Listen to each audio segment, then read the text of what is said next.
Hello aspirants. Looking at current affairs for 9th March, the news items picked up from the Hindu newspaper are these 16. We'll look at them in detail. The first one, Supreme Court restores Hadiya's marriage. So this is regarding the case from Kerala in which the Kerala High Court had actually annulled the marriage of this adult above 18-year-old girl Hadiya who had converted to Islam and had married a Muslim Shafin Jahan. So this actually case in which the parents had alleged that she's been brainwashed and has been converted into Islam. So this was the point which Kerala High Court took into consideration and gave this order. But now in the Supreme Court, the order has been set aside. The marriage annulling the marriage order has been set aside. So marriage still prevails, and the court has upheld Ms. Hadiya's freedom to pursue her future endeavors according to law. So this is the announcement, the order of the Supreme Court. It also said that the High Court should not have taken such a decision because this is individual fundamental right. So the relation between individual and the state, this is a relation in which you cannot encroach into marriage. So states cannot interfere with individuals' choices. It said not just the state but parents too could not wield their influence against adults who marry a person out of their personal choice. This is the Supreme Court order now. So this had been a prominent case. You can see the details provided here. So in 2016, she had married Shafin Jahan after converting to Islam. And her father had approached the Kerala High Court and asked to pass an order. A habeas corpus plea was initiated that she's been,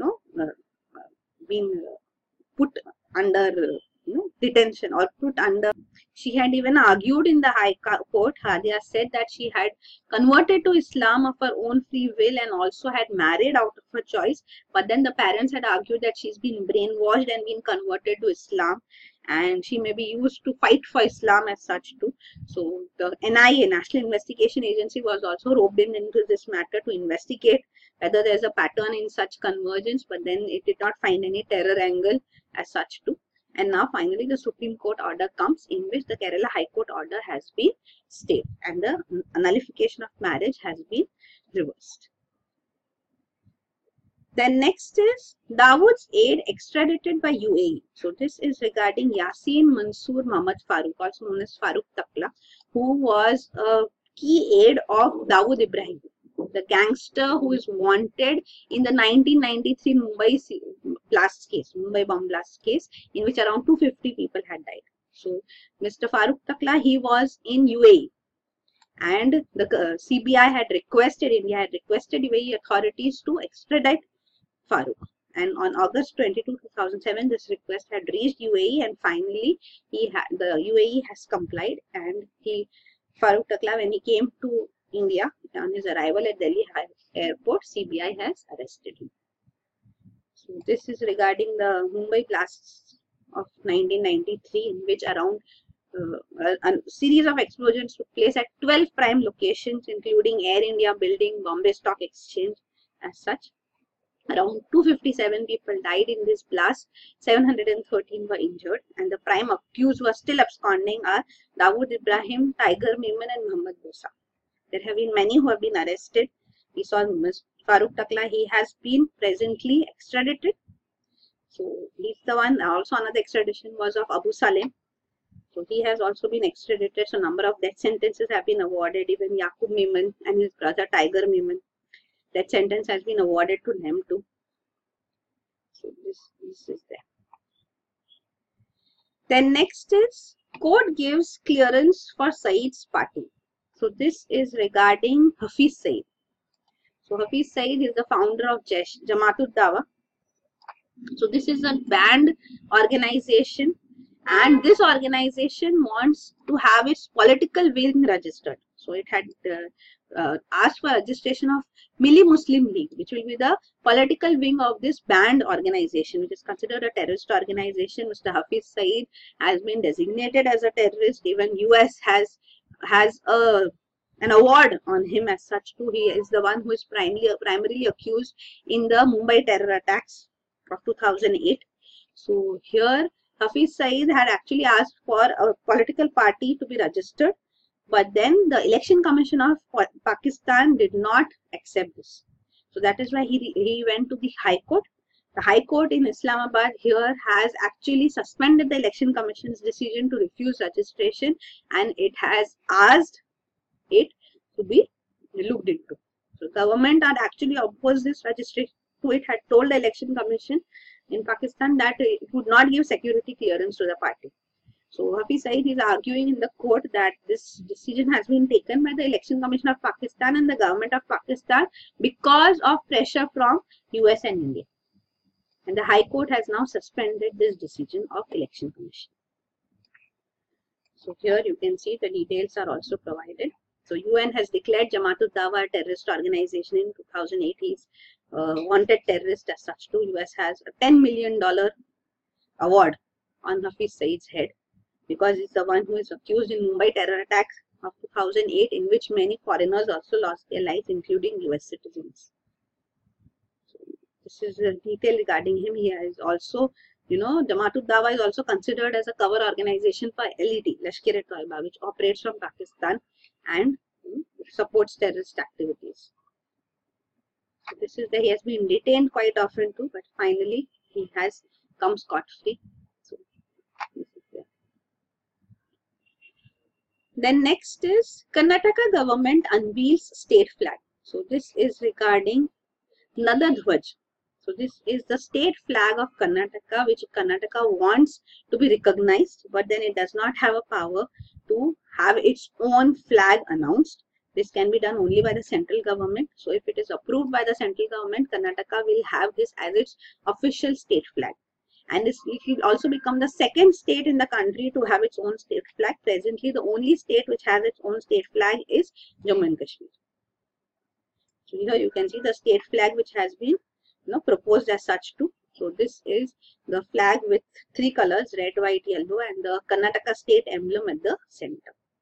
So this is there. So this has been a demand of the ruling Karnataka government for long, and it is asking the center to give its approval to this. Then next is forest clearance for port only preliminary. So this is regarding Mundra port project. So this SEZ which has been awarded to the Adani Group. So here the Adani Group has been given approval by the Environment Ministry to use 1,552 hectares of forest land to develop the Mundra port. So it will actually require this 8,000 hectare region. So it will be an SEZ which will be developed on the Mundra coast in Gujarat. But then this forest clearance which has been given for 1,552 hectares, the Environment Ministry official says that this is only preliminary. So actually it has been under controversy. The entire project regulations had been, the regulatory developments in this matter, it has been dragged since 1998. In 2012 also a committee was set up by the Environment Ministry which was headed by Sunita Narayan. And this committee had said that the Mundra project violated environmental laws and had recommended that ₹200 crore penalty or 1% of the project cost should be recovered from it. But then this was during UPA government's tenure. But in 2014, once NDA government came to power, then these decisions have been reversed. So this entire decision of having a penalty imposed on Adani Group has also been rolled back in 2017 by the Environment Ministry, and it argued that there is no legal basis to impose such a thing. So that was there, and also the forest clearance has been provided to Adani Group now, but it is said that this is only preliminary. And also the committee which gave the forest clearance, it has stated that much of the forested land within the SEZ was for non-forestry use. So this is also another argument being put forth. So it has been under the scanner for long. The Gujarat High Court had also asked the company Adani Group to shut down 12 out of 21 units in Mundra SEZ because a petition had been filed regarding the environmental concerns. So this is there. So the case went to the Supreme Court too. The interim order allowed it to reopen the units, but no new factories were permitted in the region. No expansion as was permitted. So finally, environment clearance was given by the Environment Ministry. So this is there. So now that is being justified as such. Then next is World Health Organization launches plan for cheaper TB drugs. So World Health Organization has invited pharmaceutical companies from across the world to submit proposals to manufacture affordable versions of newer medicines for treatment of drug-resistant tuberculosis. So tuberculosis, we have seen TB. It develops resistance to drugs. So there is drug-resistant TB, multi-drug resistant TB, and also extremely drug-resistant TB. So the first line of drugs for TB are isoniazid and rifampicin. So if both resistance develops to both, then it's MDR TB. And if it is extremely drug resistance, even best second line drugs resistance develops. So the newer drugs which have been developed for TB are bedaquiline and delamanid. So these are the two new drugs, new generation drugs. So these are the two drugs which are recommended for treating drug resistant TB when isoniazid and rifampicin do not work. So here actually in India too, we have a huge number of TB patients. Nearly 1.3 lakh drug resistant TB patients are there in India. That is the largest number in the world which any country has. And Health Ministry here gets only 10,000 doses of bedaquiline and 400 doses of delamanid as such. So this is quite insufficient, as you can see. But then these drugs are obtained as donations from Janssen, which is the company which has developed bedaquiline, the US company, and Otsuka Pharmaceuticals from Japan, which has developed delamanid. So for these two new drugs now, what World Health Organization has called for is that affordable version of these medicines should be developed. So pharmaceutical companies can I have to apply for it before World Health Organization. So it also World Health Organization says the way we have successfully addressed the HIV epidemic by taking such initiatives, we want to address the drug resistance TB issue as such too. So in this HIV epidemic too, Indian drug producers, Indian pharmaceutical companies had played a key role, and they had brought down the HIV medicines prices down by 99%.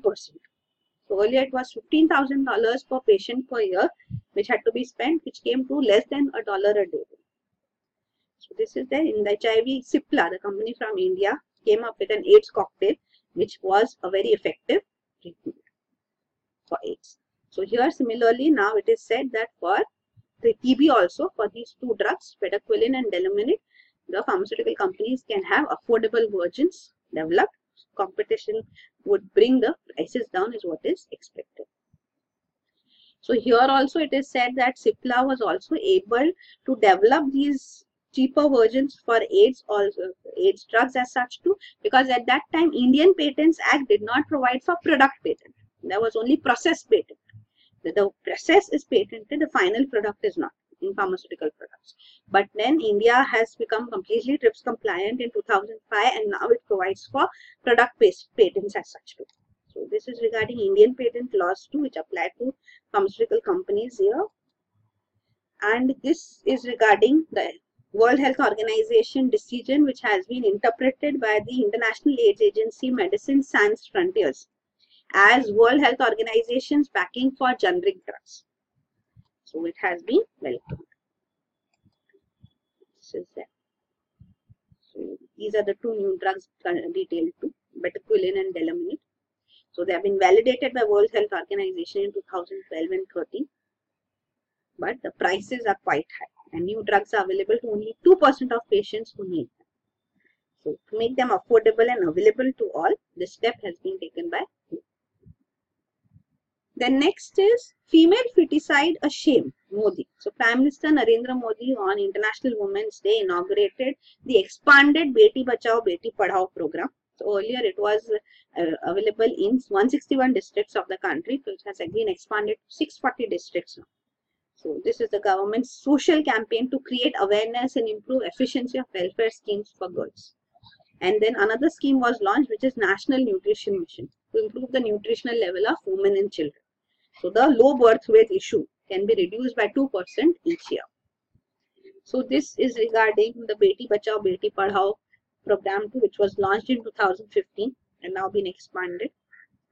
So it was to promote early registration of pregnancies and institutional deliveries. Then, Gudda Guddi board should be there on display in panchayats.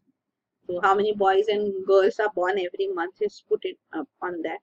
Then panchayats are held responsible for child marriages. So make sure that child marriages not take place.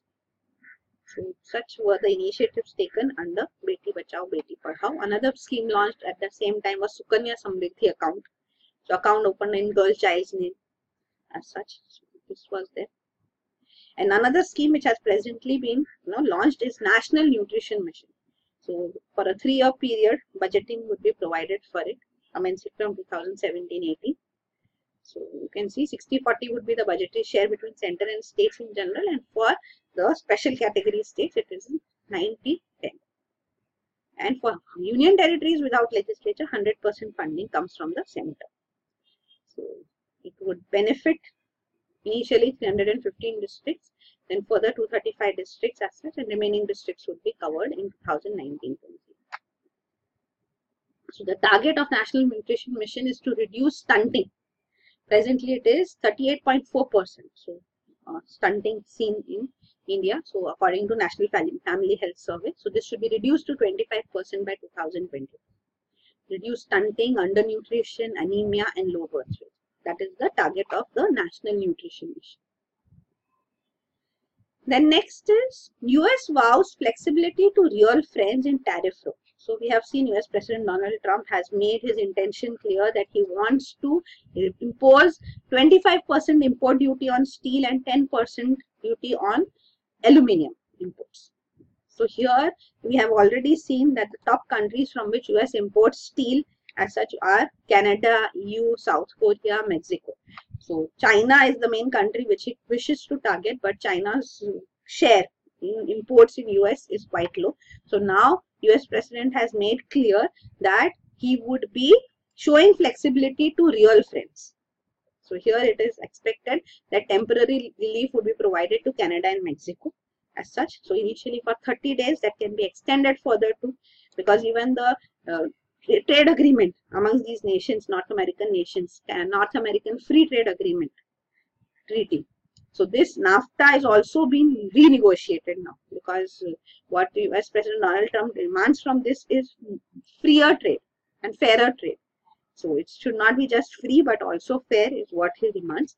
So depending on the progress here, temporary relief will be provided to Canada and Mexico is expected, plus also for EU. EU is in Brussels. So Brussels here means EU, European Union. Also it is expected some European states would be off the hook. They would be given exemptions, but then EU has clearly stated that if individual European states are given exemption, then it will be considered as an exemption applying to the whole European Union. So it has warned against such, such action being taken by US. Already it has announced that it will take counter measures and impose import duties on US products which are imported into EU as such too. So this is there. Then another thing you should know is that US foreign trade deficit is widening. It has widened in January 2018 to the highest level in 9 years. And US President Donald Trump has significantly blamed China. And it has also asked China to develop a plan for the year of $1 billion reduction in their trade deficit with US. So to bring down the trade deficit here. So this is regarding NAFTA to North American Free Trade Agreement. So the countries involved here are Canada, US and Mexico. So how much trade takes place from Canada to US and from US to Canada is shown here. So Canada has a small, you can see Canada has a surplus here. Trade is in favor of Canada. From Mexico to Canada and Canada to Mexico also is shown here. So here Mexico has a surplus, and from Mexico to US and US to Mexico is also shown, where again Mexico has a surplus. So US is in deficit in both, with both Canada and Mexico. There's a trade deficit. So that is why US President Donald Trump is insisting on making it more fair, the treaty. And this is regarding the trade deficit as such in US over the years. So how the deficit has widened over the years is shown here. This is Jan 2018 date. This is around $100 billion, around $50 billion as such of a deficit. per month. Then next is Air India Pawan Hans EOIs in 2 weeks, says Chaubey.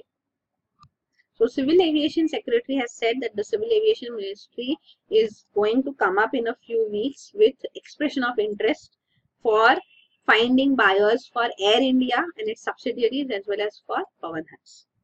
So this decision has already been taken. Union Cabinet has given in principle approval for disinvestment in debt-laden Air India in 2017 itself.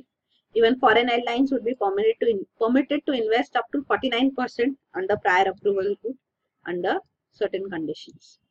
So Air India, which has been under debt, is now proposed to be disinvested. So the amendments have also been proposed as such. So the Airports Authority of India as such, the act which governs this body, this act would be amended in the present session of Parliament so that even the land which belongs to Air India, they can be better utilized. So this is there. So here you can see Air India, its losses are around 50,000 crore plus, and it has a total debt of 55,000 crore. So even working capital debt is around 33,000 crore. And annually it has to pay an interest of 4,500 crore, which is about 21% of its total turnover. So it has been given a bailout in 2012, so it has been running on that bailout. But now the government is no longer interested in that and wants to disinvest in Air India. Then next is Centre seeks nod for 13 billion extra spending. So the central government has now sought Parliament's approval to spend a net additional 853 billion rupees. That is around $13.14 billion. So this amount would actually be spent in present financial year ending March 2018, means in this month itself it wants to spend, and this is spending, it is said, on rural infrastructure and job creating sectors. So the spending is being put, proposed as such. It is alleged because of the elections in 2019 too. So popular schemes would be brought forth.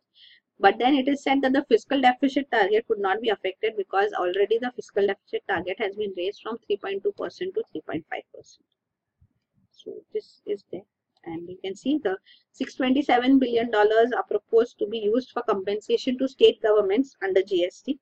So GST in the initial years is supposed to face deficit in the tax collection. So state governments will, since they will suffer losses, they would be compensated by the central government. The GST Act also calls it that compensation would be ensured for first 5 years. So this compensation amount has to be paid. So government needs additional funding. Plus also it has to pay pensions to the armed forces. So that is also around 92.6 billion rupees which is required. So this is also a spending for which government needs money. Then next is Coal India defers decision on dividend.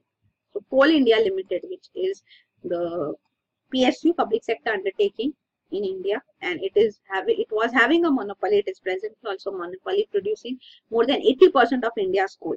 But now we have seen that privatization of the coal mining sector, commercial mining being opened here for private sector has been announced. The central government has already announced this policy. So this will bring in competition for Coal India Limited, and Coal India Limited has been one of the highest dividend paying companies, public sector undertakings to the central government, because central government has a share here. So government has 78.5% of equity of CIL. Coal India Limited has also gone public. It has an IPO, initial public offering. It was done in November 2010. So it is there on the exchange too. So it has to pay dividend to other shareholders too. But government being a major shareholder, it gets high dividend paid by the company, the PSU, Coal India Limited. But for the year 2017-18, the decision has been deferred whether the dividend should be paid or not, even the interim dividend, because in future it is saying that it would be suffering, and presently too the sector is suffering because of declining coal demand, because renewable energy sources are being promoted. So that is there. So over the years too, the dividend paid is quite high. You can see 2014-15, even 2016-17, it paid 299% dividend. So this is there. You can see the amount of dividend paid is shown. Then next is SEBI returns NSE's consent plea in co-location matter. So this is regarding National Stock Exchange co-location matter. It has been a case which has been going on for last few years. So it was in January 2015 when SEBI had received a complaint, an anonymous complaint, that certain brokers were having their servers co-located in National Stock Exchange. So because of this, they were getting market data access at a much faster pace. So there was no latency, no delay, and presently in the era of technology, the even data being received few seconds earlier to a little time earlier to has a lot of significance. So because they were having this advantage, they were able to get preferential access and take benefit out of it. So this case as such before SEBI was been investigated into for the more than 3 years. Investigation has been going on, and even some current and former top officials of NSE are also being named in this. Show cause notices have been sent to them from SEBI. Now the news is National Stock Exchange actually had sent a consent application. So this consent mechanism is there like an out of court settlement which is there in cases too. So it's a settlement procedure. So the entities will pay an amount without admission or denial of wrongdoing. Whether they did anything wrong or not, they will not accept or deny, but they'll pay a certain amount. So this is consent mechanism. So NSE had filed for a consent mechanism to be initiated in this case, but SEBI has returned this because it says until and unless the investigation is not completed, this process cannot be initiated. So this was there. And co-location, as we discussed, it refers to that the brokers can have their servers inside the exchange. So they get better speed for trade execution, latency is reduced, and they benefit. So this is the case, you can see. Preferential treatment to some brokers by NSE was alleged, this co-location arrangement. So servers were inside, so they received sensitive information ahead of others, and this is an era of computer trading. So it was hugely profitable for them, and some NSE officials were also involved was alleged. And this was also the time NSE is preparing for a public offer, IPO, initial public offer, and this also investigation was initiated at that time. So even NSE officials have been named, as you can see. So that's why consent mechanism was initiated, but SEBI did not allow this. It has returned this consent mechanism request. So this is there. SEBI rules on consent say that no application for settlement should be considered if any probe is incomplete. Then next is Bandhan IPO may force delay on promoter's stake. So this is regarding Bandhan Bank, which has been given the license to function as a universal bank by the RBI. So we have seen various types of banks, payment banks also been allowed as such too, but Bandhan Bank was a universal bank, means as a full-fledged bank it was allowed to function. It started its operation in August 2015. So here this Bandhan Bank, it will be completing 3 years of its operation in August 2018. And RBI rules mandate 2 things. So there are 2 mandates of RBI. So one is that it should be listed publicly within 3 years of starting operations. It should be listed on the stock exchange. Another mandatory requirement is that the promoter's stake should be reduced to 40% within 3 years of commencing operation. So this is said to be a catch-22 situation for Bandhan Bank because it is coming out with its IPO, initial public offering of stock on the stock exchange. SEBI has approved it. So it will be, IPO will come next week in the month of March itself. But then SEBI rules mandate a 1-year lock-in period for promoters after an IPO. Once an IPO is initiated, the promoters cannot leave for 1 year. So they cannot sell their shares. So reducing the promoter's stake to 40% will become difficult if it is listed, because within first year of listing, this is not allowed by SEBI. So either it can fulfill the second condition or the first condition, not both. So this is the catch-22 situation which Bandhan Bank is presently seeking. So it is expected that it will request RBI to allow it to reduce the promoter's share at a gradual pace as such. So we'll see what further development takes place here. You can see the promoters of Bandhan Bank, they hold, even after the IPO, they will hold around 82% share. So it cannot be brought down to 40% immediately. Also, you should know Bandhan Bank was actually a microfinance institution. It is the only microfinance institution which has transformed itself into a full-fledged bank, a universal bank. And it has been given a banking license by RBI. So here you can see the history of Bandhan Bank is also given. So it registered as an entity in society under Societies Act and started lending as a microfinance institution. So micro loans were provided by it. And then finally, it got in principle approval to function as a full-fledged bank by RBI in 2014. And in August 2015, it started its operations. And it has been functioning well. Then next is the quest for Kumbhaka. So this is regarding Pritzker Prize. So Pritzker Prize, you should know, it's a prize which is awarded in architecture. So it is considered as Nobel Prize for Architecture. So first time an Indian has won this prize. Mr. Balkrishna V. Doshi is the first Indian to win the Pritzker Prize. He has designed the National Institute of NIFT building, National Institute of Fashion Technology building in Delhi. Even the IIM Bangalore has been one of the iconic designs of building design by him. Then also the Aranya Low Housing Township in Indore in early 1980s was a sustainable architecture which he had developed.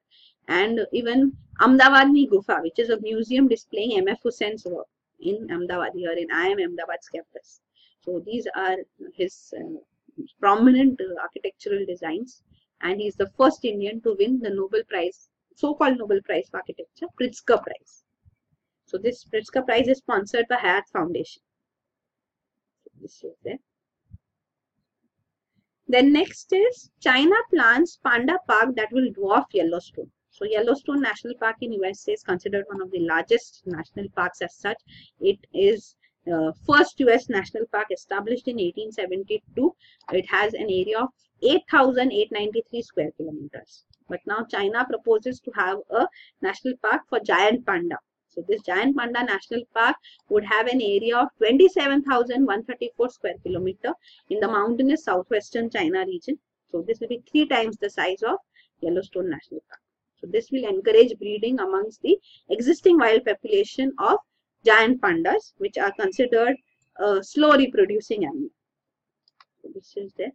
So even you should know that more than 80% of world's wild pandas live in Sichuan in China, and even rest are in the other 2 regions. So these different areas of these provinces, all 3 provinces of China would be, presently they are isolated, so they will be coming together, and this Chinese national park would be established so that the pandas can mingle and breed. So they are also having the status of vulnerable on IUCN Red List. They are a threatened species as such too because of this low reproductive rate. And also another reason is of course the habitat loss. So this is there. So habitat loss basically because natural habitat is cut down by humans. So pandas also, they do not have the habitat. Their main staple food, the bamboo. Lack of bamboo results in pandas starving to death too. And the reproduction issue is that female pandas, they are reproductive every year for around 3 to 4 days. So that's a very small span of time for which they are reproductive, and mating at that same time, finding a male panda to mate is like difficult. So that is why the reproduction here is also an issue for these species. You can see they have 1 to 3 day period to conceive per year. And they don't even begin to reproduce until they are 5 to 6 years old. That is there. Even since the population is decreasing, the male-female contact in wild is also reduced. Then the last news item is clusters of cyclones churn over Jupiter. So this is regarding the Juno, NASA spacecraft, which is circling Jupiter.